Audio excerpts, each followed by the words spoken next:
Selamat malam.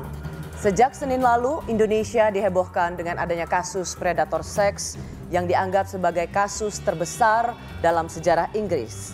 Mirisnya, sang pelaku merupakan warga negara Indonesia yang tengah menempuh pendidikan doktoral di Leeds University.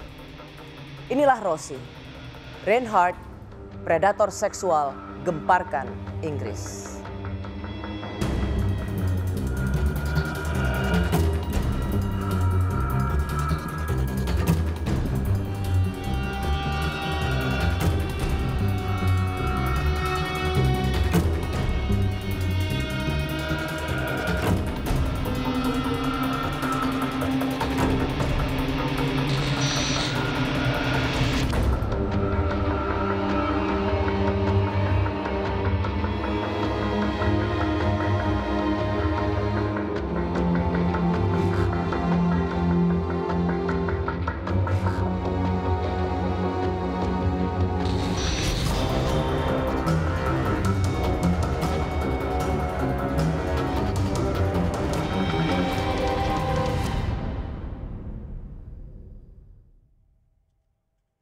Reinhardt, predator seksual gemparkan Inggris, itulah tema Rosie malam hari ini. Live streaming bisa Anda ikuti melalui www.kompas.tv/live. Awal tahun 2020, publik digemparkan dengan vonis hukuman seumur hidup yang menimpa seorang pria asal Indonesia. Ia dihukum karena telah memperkosa hampir 200 orang di Manchester, Inggris. Polisi Inggris menyebut kasus ini merupakan kasus pemerkosaan terbesar sepanjang sejarah Inggris. Sebelumnya, saya ingin ingatkan bahwa wawancara dan tayangan di Rosie episode ini berisi konten kekerasan seksual yang terungkap sesuai fakta di pengadilan Manchester, Inggris. Anak-anak dan remaja yang akan menyaksikan acara ini harus didampingi orang tua. Nama Reinhardt Sinaga mendadak jadi perbincangan publik. Ia terbukti bersalah atas kasus pemerkosaan terbesar sepanjang sejarah Inggris, bahkan mungkin dunia. Jumlah korbannya ratusan. Kasus Reinhardt jelas mengejutkan. Di balik sosoknya yang terlihat ramah dan alim, tersimpan sisi kelam yang kelak membawanya berurusan dengan hukum. Atas aksi kejinya, sejumlah media internasional bahkan menyebutnya evil sexual predator atau predator seksual setan. Lalu siapakah Reinhardt Sinaga?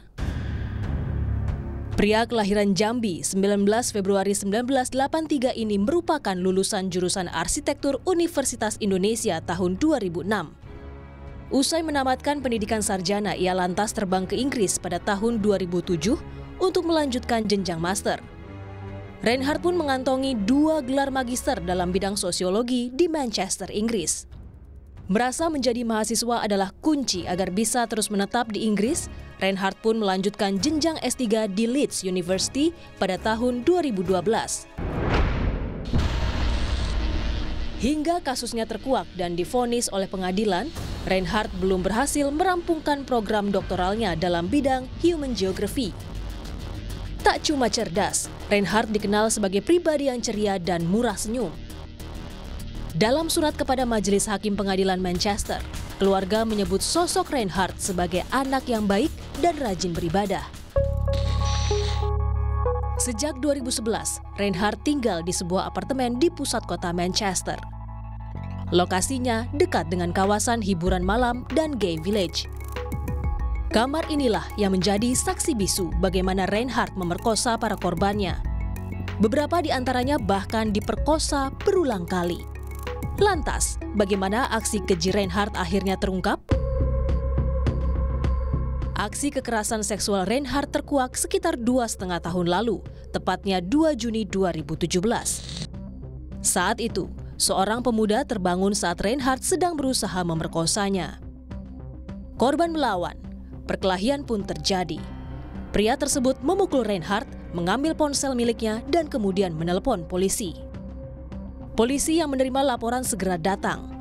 Reinhardt ditemukan terkapar dengan luka di kepala. Sementara pria yang membuat laporan ditahan atas dugaan penyerangan. Usai mendapat pengobatan, Reinhardt berupaya meminta kembali ponsel yang disita polisi. Ia sempat memberi nomor kunci telepon yang salah hingga berupaya merebutnya kembali. Hal ini tentu mengundang kecurigaan polisi. Dari telepon miliknya lah terungkap Reinhardt ternyata memerkosa pria yang memukulnya. Namun dalam pemeriksaan Reinhardt menyangkal aksinya. Ia mengaku melakukan hubungan seksual atas dasar suka sama suka. Namun polisi bergeming. Setelah insiden ini, polisi bergerak mencari bukti lain. Hasilnya, polisi menemukan dokumen pemerkosaan yang dilakukan oleh Reinhardt sebesar 3,29 terabyte, tersimpan dalam 5 laptop dan 4 penyimpan data. Dari bukti rekaman video, polisi memperkirakan korban Reinhardt mendekati 200 orang. Tak cuma merekam, Reinhardt juga mengambil barang-barang milik korban. Di antaranya jam, kartu identitas, bahkan gambar profil akun Facebook. Menurut keterangan polisi, Reinhardt menganggap barang-barang tersebut sebagai trofi atau kenang-kenangan. Is a depraved individual, a sexual predator who's offended, we believe, in Manchester for over 10 years. And he has taken advantage of young men in the city centre who came to our vibrant and safe city for a night out with their friends. Meski mendapat banyak bukti, kepolisian Manchester mengaku kesulitan mengidentifikasi korban lain akibat stigma dan perasaan malu karena menjadi korban perkosaan. Sebagian korban bahkan tidak menyadari bahwa mereka diperkosa sampai dikontak dan diberitahu oleh polisi. Some of them may know that they have been a victim of a crime, some of them may not. So therefore, I think it's important that what we don't want to do is further traumatise young men, but what we do want to do is provide any support that we can. Berdasarkan investigasi polisi di Manchester, Reinhardt diketahui menjalankan aksi bejatnya sejak Januari 2015. Modus operandi mahasiswa doktoral di Leeds University ini yakni berpura-pura menawarkan bantuan di setiap tengah malam terhadap calon korbannya yang terlihat rentan setelah mabuk atau tersesat.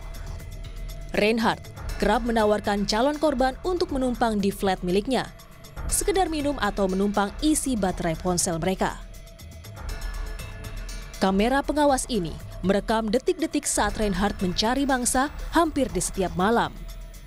Klub-klub malam di pusat kota Manchester menjadi sasaran empuknya mencari pria mabuk. Setelah target terbujuk rayuan manisnya, korban pun ditawari minuman yang ternyata sudah dicampuri obat. Dicurigai obat ini adalah GHB, gamma hydroxybutyrate, jenis obat bius yang menyerang sistem syaraf. Di saat mereka tak sadarkan diri itulah Reinhardt menjalankan aksi bejatnya. Tak puas dengan memerkosa, Reinhardt bahkan juga merekam aksinya melalui telepon genggam. Alat yang akhirnya menguak tabir dan menjadi alat bukti utama kejahatannya. Lalu mengapa kasus ini baru mencuat ke publik awal tahun ini? Sistem pengadilan Inggris sangat menjaga betul kerahasiaan identitas korban perkosaan. Karenanya, jalannya persidangan di Manchester Crown Court tidak boleh dipublikasi oleh media. Barulah setelah vonis sidang keempat kasus ini terpublikasi. Reinhardt telah menjalani 4 tahap persidangan. Sidang tahap pertama dimulai 1 Juni hingga 10 Juli 2018 dengan 13 korban. Lalu tahap kedua pada 1 April hingga 7 Mei 2019 dengan 12 korban. Dan tahap ketiga pada 16 September sampai 4 Oktober 2019 dengan 10 korban. Sedangkan tahap terakhir Desember 2019 dengan 13 korban. Total terdapat 159 dakwaan atas 48 korban pria. Sebagian korban ada yang diperkosa berkali-kali. Menjalani persidangan panjang dan terancam hukuman berat, Reinhardt tidak tampak tertekan. Bahkan menurut Gulfan Avero, pejabat konsuler KBRI London, Reinhardt tak menyesali perbuatannya. Atas kejahatannya, Reinhardt Sinaga dijatuhi hukuman penjara seumur hidup. Hakim juga memutuskan ia harus menjalani minimal 30 tahun masa hukumannya sebelum boleh mengajukan pengampunan.